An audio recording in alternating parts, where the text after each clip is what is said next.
Assalamualaikum warahmatullahi wabarakatuh. Kembali lagi di video pembelajaran matematika kelas 8. Untuk bab kali ini adalah statistika, di mana yang akan kita bahas adalah tentang penyebaran data. Oke, untuk tujuan pembelajaran kali ini, yang pertama setelah menyaksikan tayang berikut, peserta didik diharapkan mampu memahami konsep jangkauan, kuartil, dan jangkauan interkuartil dari suatu data. Yang kedua, menentukan jangkauan, kuartil, dan jangkauan interkuartil dari suatu data. Oke, sudah siap anak-anak? Let's go. Oke, jadi statistika yang di video sebelumnya membahas tentang pemusatan data. Untuk video kali ini yang akan kita bahas adalah penyebaran data. Oke, untuk penyebaran data sendiri adalah nilai yang menyatakan seberapa jauh data dari pusat data. Nah, penyebaran data sendiri terbagi menjadi 3, yaitu jangkauan, kuartil, dan interkuartil. Nah, untuk lebih memahaminya, maka akan kita bahas satu-satu. Yang pertama adalah jangkauan. Jangkauan itu apa? Jadi jangkauan itu adalah selisih antara data terbesar dengan data terkecil. Untuk rumusnya berarti jangkauan adalah data terbesar dikurangi data terkecil. Oke. Nah, untuk lebih memahaminya, perhatikan contoh soal berikut. Jadi di sini saya ambil di buku paket halaman 258, contoh 9.10. Plot berikut menunjukkan kecepatan 12 mobil balap. Tentukan jangkauan dari data yang diberikan. Jadi di situ ada data 220, kemudian 230 ini ada 2. Kemudian 240 ada 2, 245, 250 sampai 270. Berarti bagaimana kita mengerjakannya? Ingat, jangkauan adalah data terbesar dikurangi data terkecil.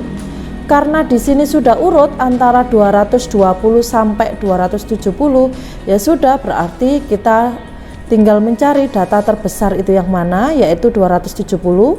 Untuk data terkecilnya adalah 220. Berarti tinggal kita kurangi 270 dikurangi 220, sehingga jangkauannya adalah 50 km per jam. Sangat mudah kan? Matematika asik dan menyenangkan. Oke. Jangkauan sudah, berarti yang akan kita bahas adalah kuartil. Apa itu kuartil? Kuartil adalah nilai yang membagi sekumpulan data menjadi 4 bagian yang sama setelah data diurutkan. Jadi kalau diumpamakan, seumpama garis ini adalah data, maka kuartil itu kita bagi menjadi 4. Berarti bagaimana cara membaginya? Dari data ini kita ambil dulu tengahnya, kita ambil dulu mediannya. Kemudian dari separuh ini kita bagi 2 lagi. Kemudian separuh yang sebelah kanan kita bagi juga 2. Nah, ini sudah membagi 4 bagian yang sama. 1, 2, 3, 4.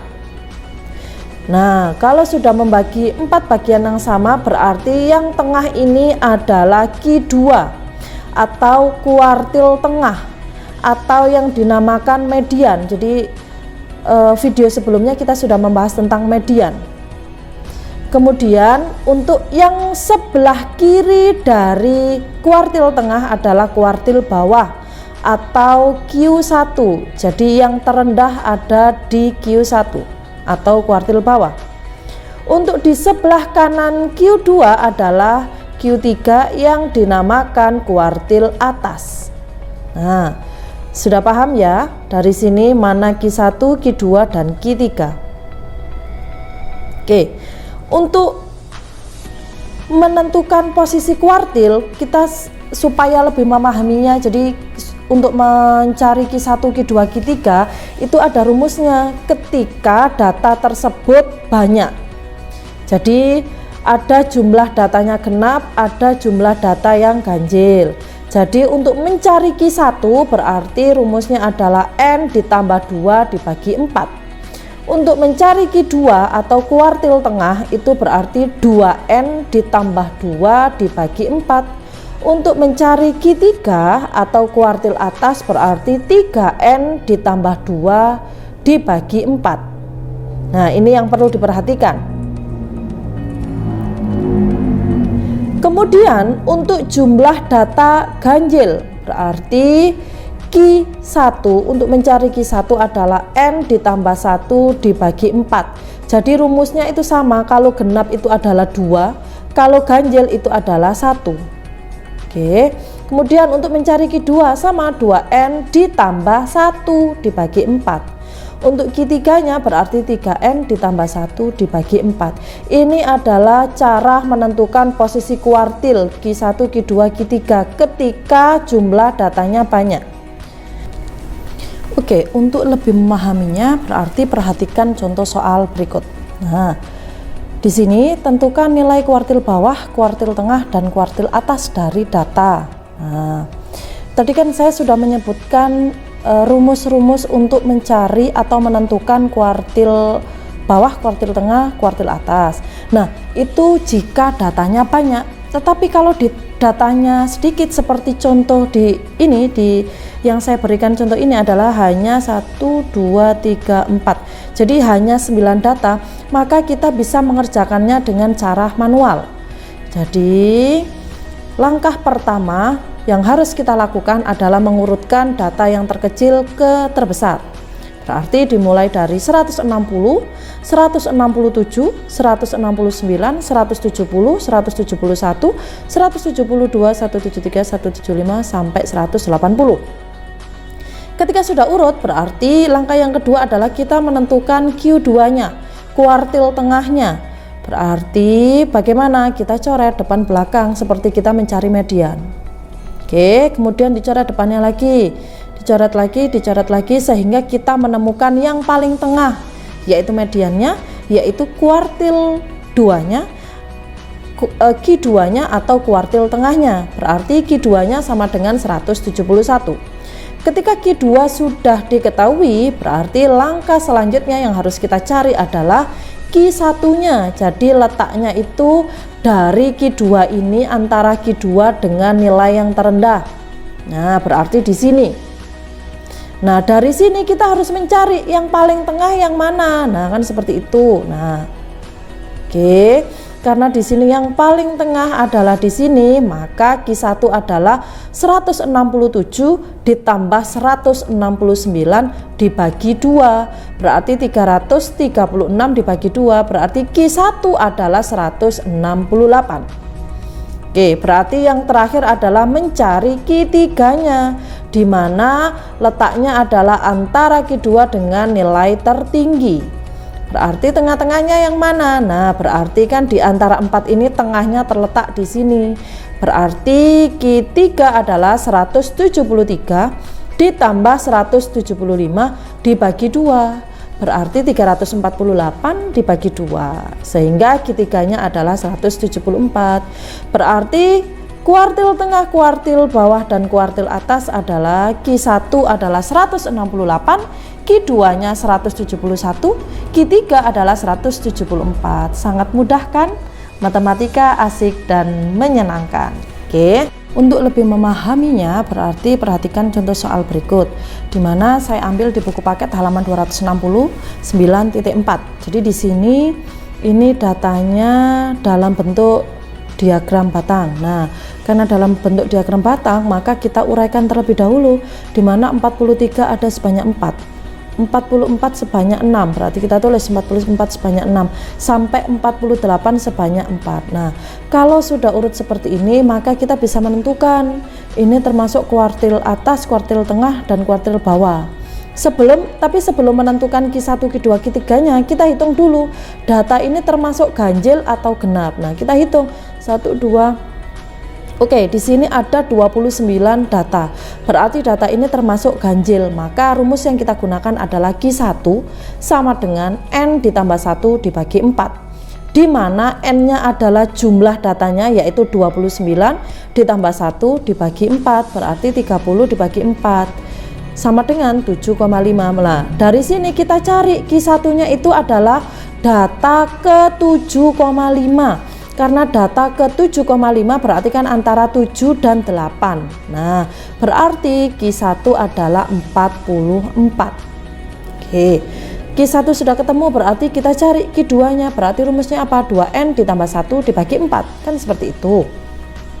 Oke, berarti 2 dikali 29 ditambah 1. Berarti 29 ditambah 1 adalah 30 dikali 2, berarti 60 dibagi 4 sama dengan 15. Berarti data ke 15 itu berarti yang mana? Kita hitung. Nah, 1, 2, 3, 4, 5, 6, 7, 8, 9, 10, 11, 12, 13, 14, 15. Berarti data ke 15 itu adalah 46. Berarti Q2 sama dengan 46. Kemudian Q3-nya berarti rumusnya adalah 3N ditambah 1 dibagi 4. Berarti 29 ditambah 1 yaitu 30 dikali 3 berarti 90 dibagi 4. Sehingga data ke 22,5. Berarti kita hitung 22,5 itu berapa? Nah, di sini tadi kan 15, 16, 17, 18, 19, 20, 21, 22. Nah, berarti kan antara 46 dan 47 ini. Berarti Q3-nya adalah 46,5. Sangat mudah kan? Matematika asik dan menyenangkan. Oke. Karena memang sudah kuartilnya, berarti kita masuk ke jangkauan interkuartil. Apa itu jangkauan interkuartil? Adalah selisih antara kuartil atas dengan kuartil bawah. Jadi rumusnya berarti Q3 dikurangi Q1. Nah, untuk memahaminya perhatikan contoh soal berikut. Tentukan nilai jangkauan interkuartil dari data 2, 4, 4, 5, 6, 7, 9. Karena di sini datanya sudah urut, berarti kita tinggal cari. Nah, Q2-nya berarti Q2-nya adalah 5. Oke, berarti Q1-nya mana? Nah, Q1-nya berarti antara 3 ini. Berarti tengah-tengahnya adalah 4, berarti Q1-nya adalah 4. Kemudian untuk Q3-nya, karena tengah-tengah ini berarti Q3-nya adalah 7. Sehingga jangkauan interkuartil adalah Q3 dikurangi Q1, berarti 7 dikurangi 4, 7 Q3 dikurangi Q1 yaitu 4. Berarti jangkauan interkuartilnya adalah 3. Sangat mudah ya. Jadi beda dengan jangkauan. Kalau jangkauan itu adalah data terbesar dikurangi data terkecil. Berarti data terbesarnya adalah 9 dikurangi 2, berarti jangkauannya adalah 7. Kalau jangkauan interkuartil itu adalah Q3 dikurangi Q1, berarti kita harus mencari Q-nya dulu. Seperti itu. Oke, untuk lebih memahaminya perhatikan contoh soal berikut. Jadi saya mengambil di buku paket Ayo Berlatih 9.4, di mana di sini kita disuruh mencari jangkauan kuartil atas, kuartil tengah, kuartil bawah, dan jangkauan interkuartil, di mana datanya adalah tekanan darah seorang pasien di rumah sakit. Nah, ini adalah datanya. Berarti langkah pertama yang harus kita lakukan adalah mengurutkan data dari yang terkecil ke terbesar. Oke, ketika sudah urut berarti 120 sampai 180, maka kita cari dulu jangkauan apa? Data terbesar dikurangi data terkecil. Data terbesarnya adalah 180, data terkecilnya adalah 120, berarti kita kurangi sehingga jangkauannya adalah 60. Oke. Kemudian setelah mencari jangkauan berarti kita mencari kuartil. Nah, kita kalau mencari kuartil harus mencari Q2-nya terlebih dahulu. Oke, karena saya menggunakan manual. Kenapa? Karena datanya terlalu sedikit. Jadi kita pakai manual bisa, kamu menggunakan rumusnya pun juga bisa. Ini saya memberikan contoh menggunakan manual. Jadi kita coret depan dengan belakang. Nah, seperti ini sampai menemukan yang paling tengah. Nah, Nah, ini kan sudah yang paling tengah. Kenapa? Karena sudah tinggal 2. Berarti Q2 nya adalah 160 ditambah 165 dibagi 2. Berarti 325 dibagi 2. Sehingga Q2 nya adalah 162,5. Setelah Q2 terjawab, berarti Q1 bagaimana? Nah, kita cari di antara ini. Nah, 160 nya ikut. Kenapa? Karena Q2 nya adalah letaknya antara 160